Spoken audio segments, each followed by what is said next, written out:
everyone, it's Maddie. And me, and today we're going to be going through our Jacqueline Wilson collection. This is something that we've been building for our whole childhood basically, but something that we definitely took up more strongly in the last couple of years. So I looked at Jacqueline Wilson's website and it says she has 63 books in her little library, and I think we have around 40, so I didn't realise the gaps were that big, but it's a growing collection. We're going to split our collection up into the books that we have reread recently, our childhood favourites, and the ones we are yet to read for the first time and the ones we're yet to reread. Starting with rereads, we have the Girls series, and this includes Girls in Love, Girls Under Pressure, Girls Out Late, and Girls in Tears. This was a series that we both remembered more for the TV show. I can't remember watching it very dedicatedly though, I think it was just the odd episode. We were both very surprised at how contemporary they felt. Apart from a few words and references that were really dated, I feel like these are still books that young teens should read because it deals with so many different things, particularly Girls Under Pressure, which deals with eating disorders, and Girls Out Late, which deals with bordering on abusive relationships. Next is Kiss, which is another one of her YA titles, and this is about a girl called Sylvie who is in love with her best friend Carl, but Carl is having feelings for the new boy in their class. And this deals with that whole relationship triangle, and it's interesting that it focuses on Sylvie because it might have been interesting to focus on that male relationship, but I think it does it really sensitively, and it was one that I read when I was younger, but on the reread I got so much more out of it because I understood the relevance of LGBT in a book like this. Two tiny books that we read recently are Sleepovers and The Worry Website, both of which I remember reading when I was in about year 3, so probably aged 7. I love this illustration in Sleepovers especially, and I just loved how the girls got together against the bully character because that's just beautiful. And The Worry Website is also really nice. It's more of a collection of short stories about the different characters, and it even includes one written by a fan of Jacqueline Wilson, and their story was incredible. I had no idea that that was going to be included. Mostly what I find about Jacqueline Wilson's books that I'm always surprised at is the hidden depths of them. Like, I read this now, and even though it's 130 pages or something, I still felt moved. Next we have the Hetty Feather series, which was only 2 books long when we were still reading Jacqueline Wilson, and is now 5. It starts with the Hetty Feather trilogy and then takes a break to delve into Diamond to tell you about a new little circus girl, and then Little Stars is when both of those girls team up to live out their dreams. This series is so fantastic because it marks Jacqueline Wilson's first foray into historical fiction, and the research that she puts into this and the whole atmosphere that she creates is really lovely, and I can imagine myself rereading the whole series over Christmas because it definitely has that feel. Throughout the series there are these gorgeous silhouette illustrations too, and I can definitely see Hetty being a character that Jacqueline Wilson continues to go back to. Next we have Opal Plumstead, which is again one of the more recent releases, and we read this one when we were on holiday and it was such an immersive story. I find that her more recent historical fiction after Hetty Feather tends to be a bit more rambly. It's much more character based rather than plot driven, and sometimes things end rather anticlimactically, which I think is how we felt about Opal Plumstead. Next we have Rent a Bridesmaid, which is a 2016 release, and one of the ones that we picked up from a library first and then bought because it was such a cute story.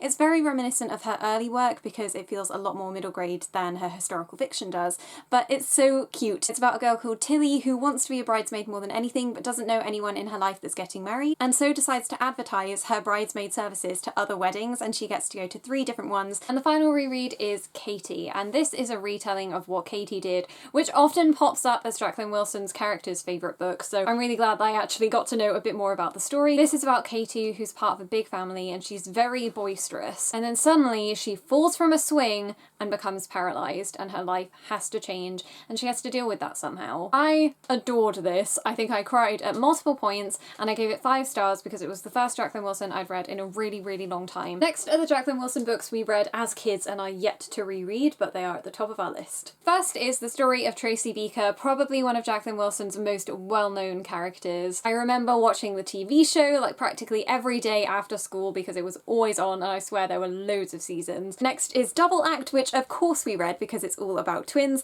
and this is special because 2 illustrators took it on and each illustrated one of the twins, so you knew that they were different. We were always slightly confused by this because the twins have very different personalities and that wasn't like us at all, but maybe that's why we enjoyed it so much. Next is Bad Girls, which I'm pretty sure is actually the first Jacqueline Wilson book we ever read. It's definitely the first one I can remember. This is about good girl Mandy and her problematic relationship with her new friend Tanya. Next we have The Diamond Girls, which is all about 4 sisters who are about to have a new baby in their family, and they've moved house so their life is really changing, and this feels like a kind of precursor to Kathy Cassidy's Chocolate Box Girls series because that's also about a big family, so I'm really excited to read this now that I've read about another big family dynamic. dynamic. Next is Lola Rose, and this is the story of Janie, whose mum is in a very difficult situation with an ex-boyfriend, so they decide to move, and then Janie gets to create a new personality and a new name to go with it, and she picks Lola Rose. I remember this one being very real. It was different to all of the other Jacqueline Wilsons I'd read where the characters didn't come from broken homes. I'm pretty sure Janie's family is also low income, and I remember being shocked, so I can't wait to read this one again. Next we have Little Darlings, which is another twin story, but this time they're secret twins like The Parent Trap, and they meet. But Sunset is the daughter of a big rock star and Destiny lives with her mum, and their worlds collide, and then they're trying to figure out how they can make Destiny part of their family. I can remember just really enjoying the back cover and how everything was done like a magazine. And next we have Daydreams and Diaries, which is a bind-up of her two autobiographies, first being Jackie Daydream, which takes you up to her teenage years, and My Secret Diary, which is her teenage years onwards. I'm really excited to read these ones as well because it was my first autobiography, and she's really good at telling stories, so it's fascinating to learn more about her life. Next are all of the Jacqueline Wilson books that we've never read. First is Glove Slime, and this is the story of a talking toad. Next is The Suitcase Kid, which is all about Andy as her parents are recently divorced and she's trying to adjust to having two homes instead of one. Next we have starring Tracy Beaker and The Dare Game, the second and third book in the Tracy Beaker trilogy. Next is Cliffhanger and Buried Alive, her only two books featuring male protagonists. Next is The Lottie Project about Charlie, who is doing a research project on the Victorians. Hopefully this will be like Hetty Feather. Next is The Bed and Breakfast Star, which is all about Elsie, who has to move out of her home when something drastic happens to it, and so jumps from hotel to hotel. Next is The Illustrated Mum, which is about Marigold, who is covered in beautiful tattoos, and her two daughters, Star and Dolphin. Next is Dustbin Baby, all about April, who was left in a dustbin when she was first born, and so now she's 14 and really interested to try and find her birth mother. Next is Vicky Angel, and this is the story of Jade, whose best friend Vicky dies and then comes back to haunt her. Next is The Butterfly Club, which is all about Tina, who's a triplet, but instead of getting to hang out with her sisters, she's asked to make a project with the school bully. Next is Lily Alone, which is the story of Lily, whose mum abandons her with her younger siblings, and she has to work out how they're going to survive the week. And finally we have Love Lessons, which is the story of a student-teacher relationship, so probably the one I'm least looking forward to. And finally are our favourite books, ones that we've read many times past our first read. First is My Sister Jodie, and this is my absolute favourite. It tells the story of Pearl and Jodie, her older sister, who are moving into a boarding school over the summer due to their mum and dad's new jobs. Jodie is a bit of a riot and is always getting her and her sister into trouble,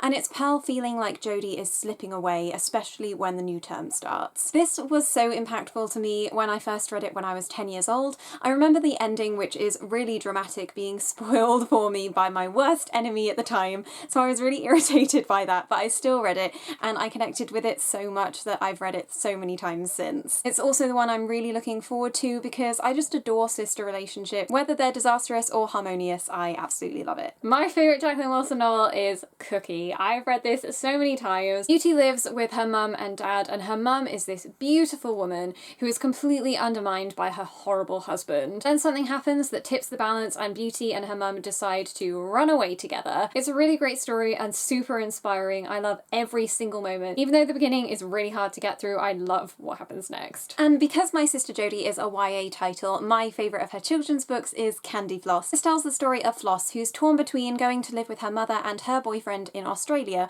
or staying with her dad, who's never really looked after her for longer than a weekend. She decides to stay with her dad, and so everything kind of falls apart for her, whilst also being really happy as she finds a new best friend in her school. I absolutely love the way that this story progresses. You're with Floss every step of the way and really want things to work out for her, and I love the happy ending, and also the cute little cameos of other Jacqueline Wilson characters in the final illustration. Here they are up close, in case you didn't believe me. It's so adorable! My next favourite is Clean Break, and this is the story of Emerald's family, who on the outside seem perfect, but then their dad leaves them. It's a complete surprise and the mum is not ready for it at all, and Em is struggling to hold on to the family that she thought she always had, whilst also coming to terms with her dad not being the same person she thought he was. This has some scenes that I will remember forever, particularly the fairground one. If you've read it, you know what I mean. I also adored how much Em loved fairies, because I related to that so hard as a child, and I still do, and I think on a reread this is just going to mean even more. Talking of fairies, my next favourite is Midnight, which is all about Violet,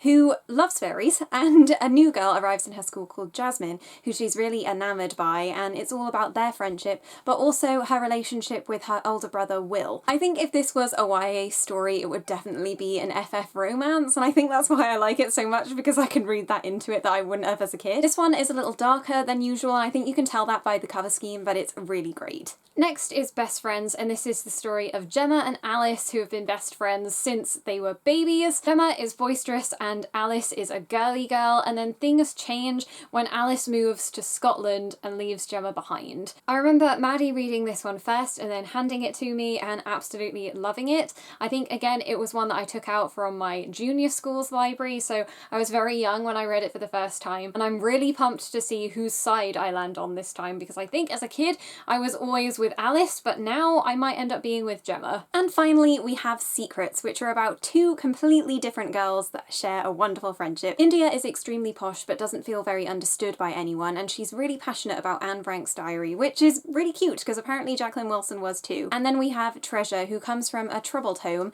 and is living with her nan because her mum's boyfriend, I think it is abusive. Taking a leaf out of Anne Frank's book, India decides to house Treasure in her attic, and things go badly from there. I really adore the cover for this one because on the back is the girl's different handwriting, and I think that's super neat. So those are all of the Jacqueline Wilson books we own. Hopefully by this time next year we'll have them all read. Make sure to let us know what your favourite Jacqueline Wilson story is, or if you have any memories attached to certain ones in the comments. We would absolutely love to know. And if you didn't read Jacqueline Wilson when you were a kid, who was your favourite author? We might do another video similar to this of our entire middle grade collection, because now we've got Jacqueline Wilson out of the way, there's about 40 other books that we have too. Thank you everyone so much for watching, and we'll see you in our next video. Bye!